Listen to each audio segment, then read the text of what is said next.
Hello, Richard. Hello. Hi, welcome to Boston. Thank you. And the movie Submarine. I don't see pyromania often in films. Okay. It was Charlie in the George C. Scott Firestarter, and I was wondering if remember that one?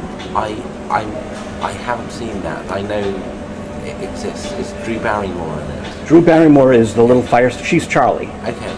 and she likes to set things afire.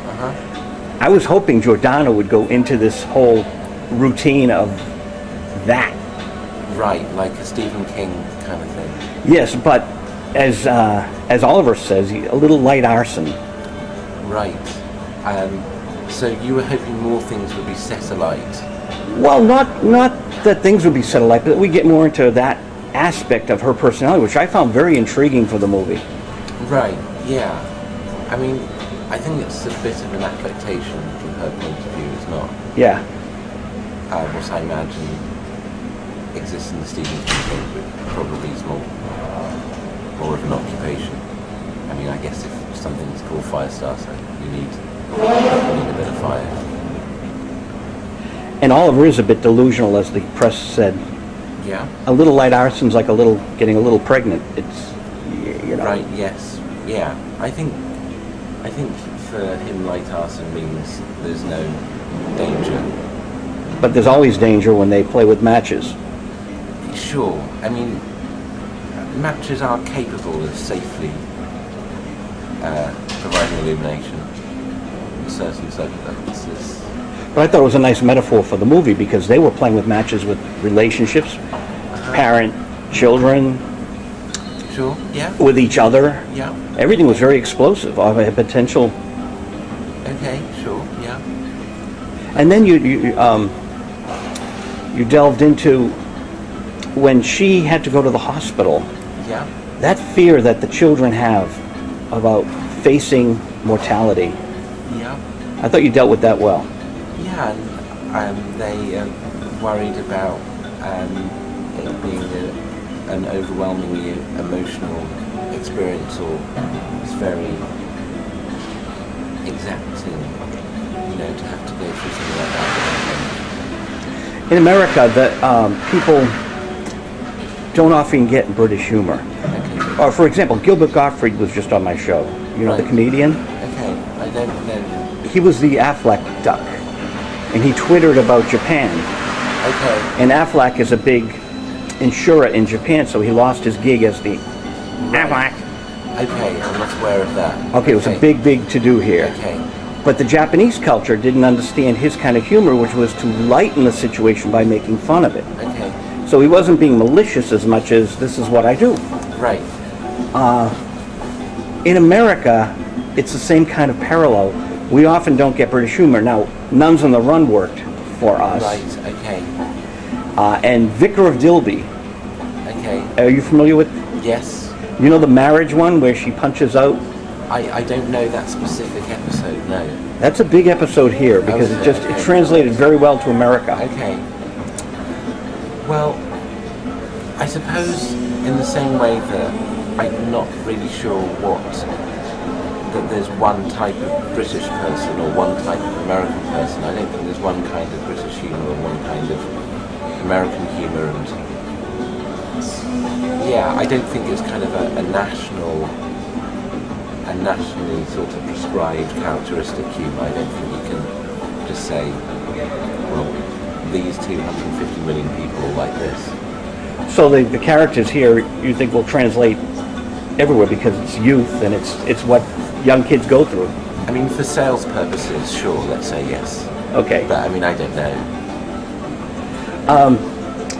You worked with Vampire Weekend, and how is it different from making a major motion picture like this with making a music video, from your perspective? Well, I guess the most crass answer is just time. That from the start of the idea till it being finished can be 2 weeks. And the first Vampire Weekend video I did was one shot, so there was no edit. Wow. We filmed it, and then the next day we chose one and graded it, and it was done, and that was it. And the film, well, this film takes about 3 years, and then about 9 months going round persuading people against their better judgment to see it, and yeah, it's just long. And in America, we had 2 TV shows that were very dark comedies, The Addams Family and The Munsters. Okay. And of course, Addams Family's been a big motion picture now. I felt these parents were almost Morticia and Gomez. Okay. In a way, it was very kind of creepy for the poor kid because he's got these parents with. Right. Okay. Yeah. Sure. And I'm happy with that. That's fine. So, you must be in a whirlwind right now promoting this, but you're thinking about the next movie too. Yeah, I mean, you think about that. I mean, whirlwinds. Yeah, I mean, it's not quite been Beatlemania. Right, but a sort of a whirlwind that's strong enough for my limited constitution. you've got to get on the plane tonight. Yes. Yeah. Yeah. I mean,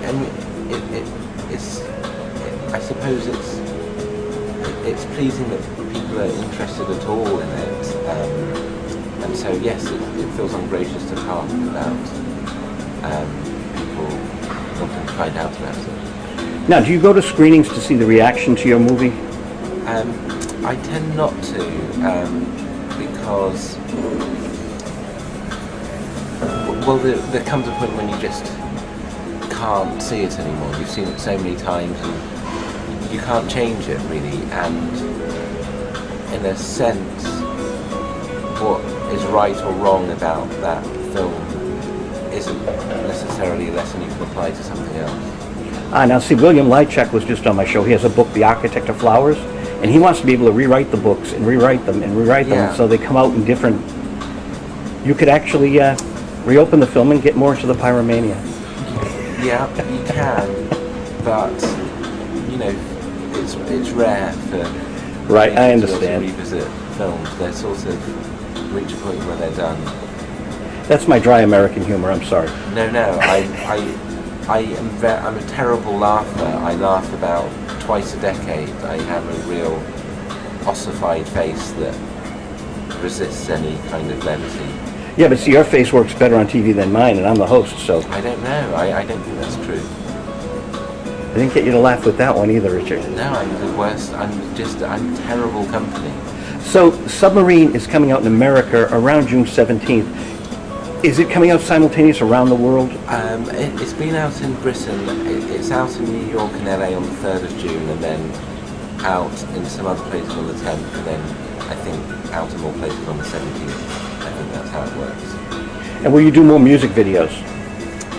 Potentially, yeah. I mean, I've been lucky with the bands I've done music videos for, and I've really liked them. So I'm only really able to, I think, do them if I really like the band, because you have to hear the song so many times it drives me nuts. Mm-hmm. But you've developed personal relationships with these people, and yeah, absolutely. Does a band come to you with a song and say, "This is something we're going to do"? What do you think? Yeah, I mean they do, and then you write some ideas down and send it to them, or they have an idea and ask you to write it up, or it's always at the band's instigation. Now, the music in the film Submarine, where did you pull that from? Well, there were two strands. One which was an orchestral score by Andrew Hewitt, who's someone I've worked with quite a bit, and then the songs by Alex Turner from the Upton Monkeys. I'm enjoying the appropriateness of this as an underscore as well, the music in the background. The music in the background seems almost uncannily appropriate to the tenor of this interview.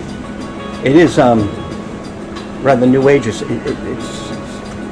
kind of strange in a hotel. Yeah, it feels very much like the holding page for my cable channel. Now you have a cable channel over there? I mean, as in I just have cable TV. Okay. I don't have my own. No, we have my own channel. We have public channels here, which this is going on public access television. Right. Okay. Yeah. I mean, there's Sky. They're a service provider. They exist. We do a lot of film, and we talk to people who make films and film critics, and we just have fun with it because it's nice to explore the inside of the movie. Yeah, I'm a very uninsightful person, regrettably, so there may be a dip during the segment for whoever's watching. What did you use for, was it film, was it digital? Yeah, it was film, so, yeah, 35mm film. And do you enjoy editing that way on film? We don't edit on film. I think very few people get to edit on the film anymore. Most people edit digitally and then go back and make prints. But yeah, I don't know anyone. I think maybe a couple of people still cut on flatbeds, but it's rarer and rarer. With your next film, will you use the same people behind the scenes, the camera people, and? Yeah, I mean, so much of it depends whether they're available. I mean, I think the cameraman, the designer, for example, and the composer, they're all really great, and I'd be delighted to work with them again.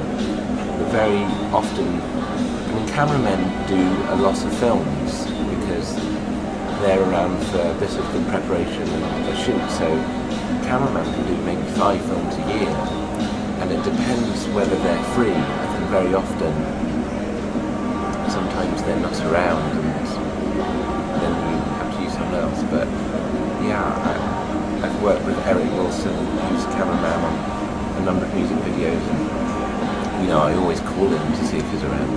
Excellent. And could you say your name and that you're on visual radio? My name is Richard Ayoade, and I am on visual radio, which does seem tautological. Thank you very much. Thank you. Appreciate your time.